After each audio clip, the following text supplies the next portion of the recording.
Welcome to Legend Lantern Radio. Tonight I'll tell you a strange story about a train that was never on the schedule and a lone passenger who boarded it in the silence of midnight. The title of the story is The Train with Only One Passenger. Imagine this. You're standing alone on an abandoned platform.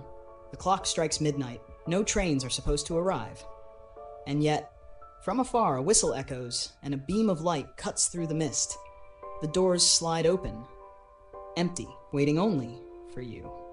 Is this a dream, a warning, or a journey that leads to a place no one ever returns from? Let's step onto that train together and uncover the secret behind the train with only one passenger.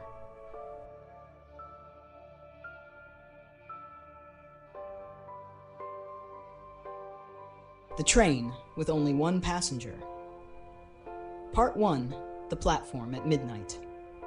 The night was unusually quiet when Daniel stepped onto the deserted platform.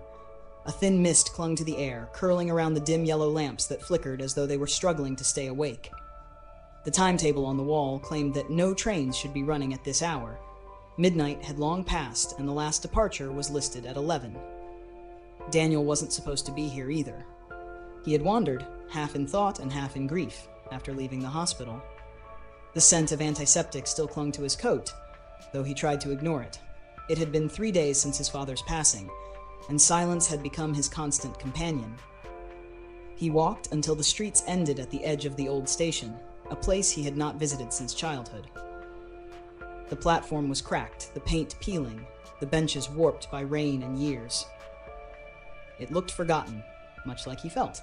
Then at exactly 12:31 a.m., Daniel heard it. The distant hum of wheels grinding against steel, a sound too deliberate to be mistaken for the wind.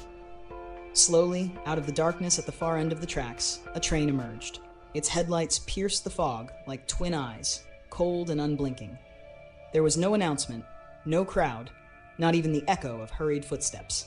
Only Daniel, standing frozen in place as the locomotive screeched to a stop in front of him.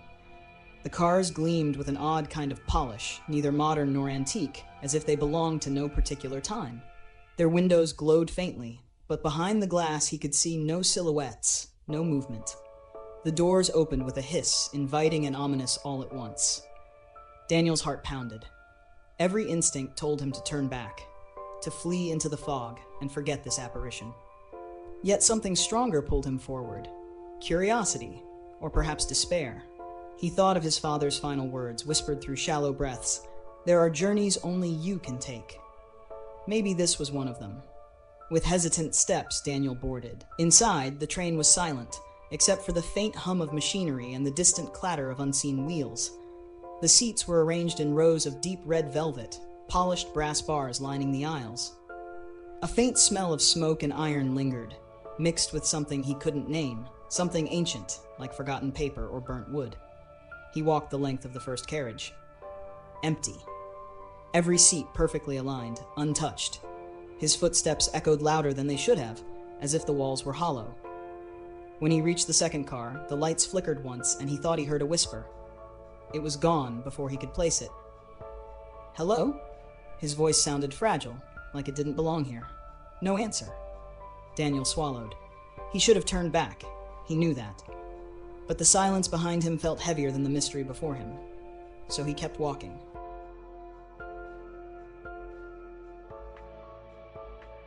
Part 2. The Conductor. Daniel passed into the third carriage, his footsteps carrying him deeper into the strange machine. The lights above buzzed faintly, some flickering, as though the electricity came from a source older than wires. The air had grown warmer, almost suffocating, and yet he felt a chill run down his spine. He paused at the doorway. Something moved at the far end of the car. A man stood there. At first glance, he looked like any ordinary conductor. Tall, thin, wearing a pressed uniform of dark navy with brass buttons gleaming in the dim light. His cap sat low on his brow, shadowing most of his face. He carried a silver punch for tickets, which he clicked idly in his hand as if practicing a rhythm only he knew. Daniel felt both relief and dread at the same time. He was not alone, but who exactly was this man? The conductor raised his head. His eyes, when they caught the light, seemed far too pale, like winter glass. He spoke in a voice low and steady, one that seemed to vibrate in the walls around them. "Ticket, please."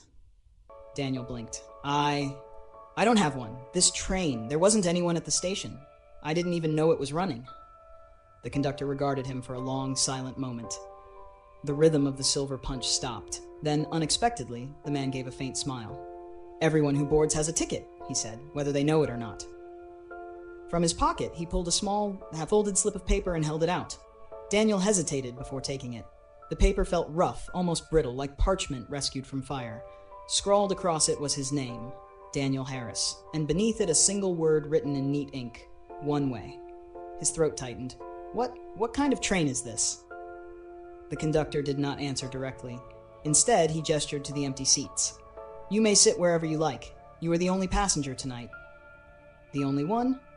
"Yes," the man said softly, almost with reverence. "This journey is yours alone."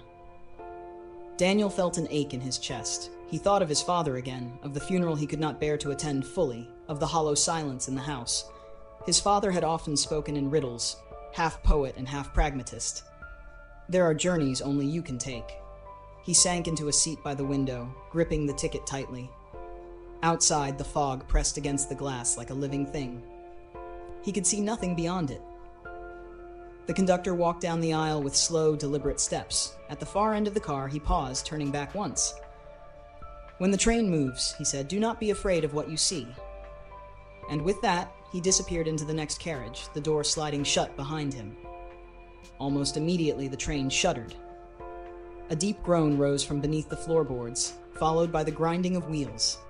Daniel felt the jolt of movement. The world outside the windows blurred into streaks of pale light and shadow. The train had departed. Its destination remained unknown. Part 3. The Windows of Memory. The train gathered speed, the hum of its engine rising to a steady, rhythmic chant. Daniel pressed his forehead lightly against the cold glass, but the fog outside had changed. It was no longer the gray haze he had seen from the platform. It now rippled, shifting with strange shapes, like shadows moving behind curtains. And then, abruptly, the fog cleared. What lay beyond the window was not a landscape, but a scene, a living memory. Daniel's breath caught. It was his childhood home.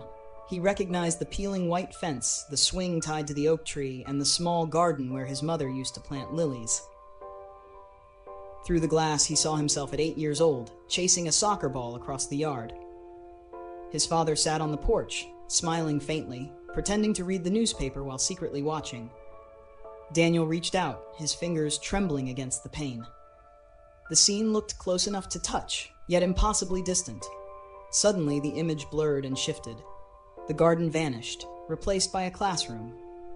He saw himself at 16, slouched at a desk, trying to hide the fact that he had failed an exam.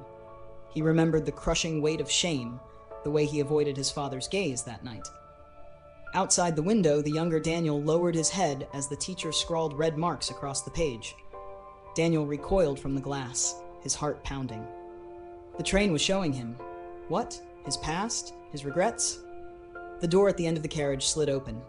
The conductor stepped in, his pale eyes calm, as if he had been expecting this moment. "You said not to be afraid," Daniel whispered. "What is this?" "The windows do not lie," the conductor replied evenly. "They show the landscapes of a traveler's life. Some are bright, others darker." As if on cue, the scenery shifted again. This time, Daniel saw a hospital room. His father lay in the bed, pale and frail, machines humming beside him. Daniel sat in the corner, pretending to read messages on his phone because he could not bear to meet his father's fading eyes. He remembered that day, the guilt of silence, the words left unsaid.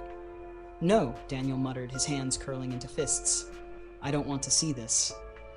But the train offered no mercy. Memory after memory flickered past. Arguments with friends he had never mended, choices he wished he had made differently, promises broken by fear or selfishness. Each one stabbed at him with quiet precision, carving open wounds he had buried. Finally, unable to bear it, Daniel shouted, "Stop!" The train lurched, as though responding. The windows went black, the glass reflecting only his own face, pale, sweating, shaken. For a moment, the silence roared louder than the memories had. Daniel sank into the velvet seat, burying his face in his hands. "Why are you showing me this? What kind of journey is this supposed to be?" The conductor remained at the aisle's end, his voice low but steady. "Every passenger must see what lies behind them before they can see where they are going." Daniel looked up, his throat tight. "And where am I going?" The conductor's gaze did not waver. Forward. The word carried weight, heavier than the wheels beneath the train. Stop. The train ran faster now, the rhythm of its wheels pounding like a heartbeat. Daniel sat rigid in his seat, his father's words echoing through his mind. "There are journeys only you can take." The windows brightened again, but this time what appeared was not the past. Daniel saw a road he did not recognize, lined with trees in full bloom. A younger version of himself walked down the path, but he was not alone. His father was there, healthy, smiling, pointing at something in the distance. Behind them, shadows of people Daniel could not clearly make out followed. Friends, strangers, maybe even those he had yet to meet. The vision stirred something deep inside him. Hope, or was it longing? The conductor appeared once more, his hands folded neatly behind his back. "Do you understand now?" Daniel's voice was hoarse. "Not really. Am I dead? Is that what this train is? A ferry to the other side?" The conductor tilted his head slightly, as though amused by the question. "You are neither alive nor dead. You are in between, the place where choices are made. Some passengers board at the end of life, others at the turning points of it." Daniel frowned. "And me? Which am I?" The conductor studied him carefully. "That is for you to decide. The train carries you to a crossing. What you choose to leave behind and what you choose to carry forward, that is your ticket." The weight of those words settled heavily on Daniel's chest. He thought of the memories that had just assaulted him. The shame, the arguments, the silence at his father's bedside. He had carried them like chains, but perhaps they didn't have to be chains. Perhaps they could be lessons. The lights dimmed. The train began to slow, the grinding of its wheels echoing against unseen walls. Outside the windows, the fog cleared one last time.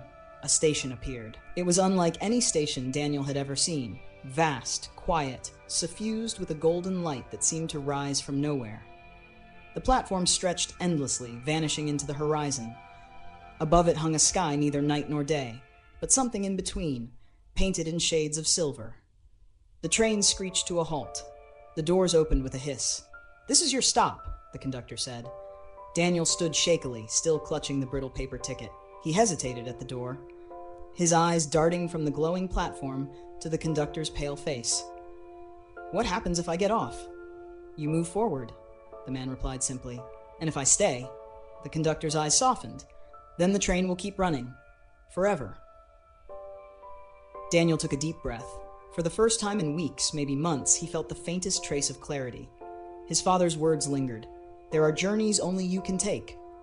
He stepped out onto the platform. The golden light washed over him, warm and unyielding. Behind him, the doors shut. The train gave a final groan, then began to move again, vanishing into the endless fog, carrying its empty seats and its patient conductor toward some other traveler, some other midnight. Daniel stood alone, but not afraid. He no longer carried just regret, he carried possibility. And somewhere, in the silence of that eternal station, he thought he heard his father's voice, gentle and sure. "Forward, son. Always forward." And so, the strange journey comes to an end. A train meant for only one passenger. Yet the question lingers. Perhaps in each of our lives there is a train waiting, one that only we can board. Maybe it's the train of destiny. Maybe it's the train of forgotten dreams. Or perhaps it's the train that carries us to a distant place from which there is no return. Thank you for listening to The Train with Only One Passenger on Legend Lantern Radio. If you've ever felt as though you were waiting for an invisible train of your own, share your thoughts so that our lanterns may shine together in the dark. Until we meet again in the next story.